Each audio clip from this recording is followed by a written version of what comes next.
परिवार की आवश्यकता क्यों हो गई है? आखिर पहले ही वीडियो मैंने बताया कि परिवार क्या होता है और परिवार की आवश्यकता है क्यों। आप एक सिंपल सा कंसेप्ट देखते हैं, जब हम अकेले रहते हैं, जब बचपन में हम छोटे रहते हैं, ठीक है, तो हम कुछ जानकारी अपने माता पिता से सीखते हैं। फिर हमारे जैसे रिश्ते बढ़ते जाते हैं, ठीक है, जब भाई बहन जुड़ते जाते हैं या दूसरे रोल जुड़ते जाते हैं, कभी टीचर आ जाते हैं, ठीक है। जैसे जैसे हमारे रिश्ते जुड़ते जाते हैं, परिवार बढ़ता जाता है, ठीक है। तो अब जैसे रिश्ते बढ़ते हैं, हमारी जिम्मेदारी ऑटोमेटिक बढ़ती जाती है। तो रिश्ते बढ़ते हैं तो जिम्मेदारी बढ़ती है, जिम्मेदारी बढ़ती है तो हमारा रोल बढ़ता है, और जैसे रोल हमारा बढ़ता है, हमारा काम बढ़ता है, काम बढ़ता है तो हमारी बौद्धिक क्षमताएं बढ़ती है, हमारी शारीरिक क्षमताएं बढ़ती हैं। और वो क्षमताओं जैसे जैसे वो बढ़ती हैं, वैसे वैसे हमारी उन्नति की तरफ हम आगे बढ़ने लग जाते हैं। मतलब जितना बड़ा रोल, जितनी बड़ी जिम्मेदारी, उतनी हमारी क्षमताएं।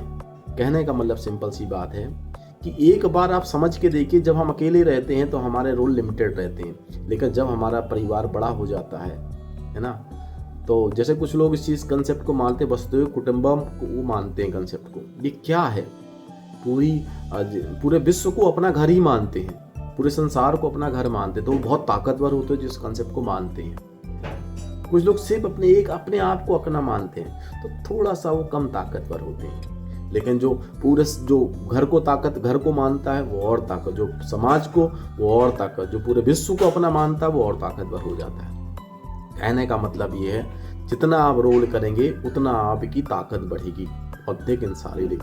तो यदि आप अपनी ताकत को बढ़ाना चाहते हैं, यदि आप अपने जीवन में एक्चुअली में और ग्रोथ चाहते हैं और सकारात्मक दृष्टिकोण चाहते हैं, माइंड में पीसफुल पॉजिटिविटी और चाहते हैं, तो प्लीज़ इन सारे परिवारों को एक बार स्वीकार करके देखिए।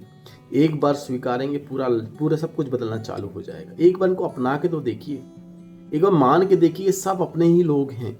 एक बार पूरी तरह से आप कैसे अपना मानेंगे, कैसे इनको स्वीकारेंगे, इस पर भी हम चिंतन करेंगे। तो पहले हमें समझ लिया कि इन सबको माने हम, कि हमारे परिवार ये अभिन्न अंग हैं, हमारे ये सब हमारे ही लोग हैं। एक बार इनको माने और फिर हम आगे बढ़ने का प्रयास करते हैं। थैंक यू सो मच सुनने के लिए, बहुत बहुत धन्यवाद आपका। प्लीज़ जुड़े रहिए। डॉक्टर कृष्णा मिश्रा, धन्यवाद।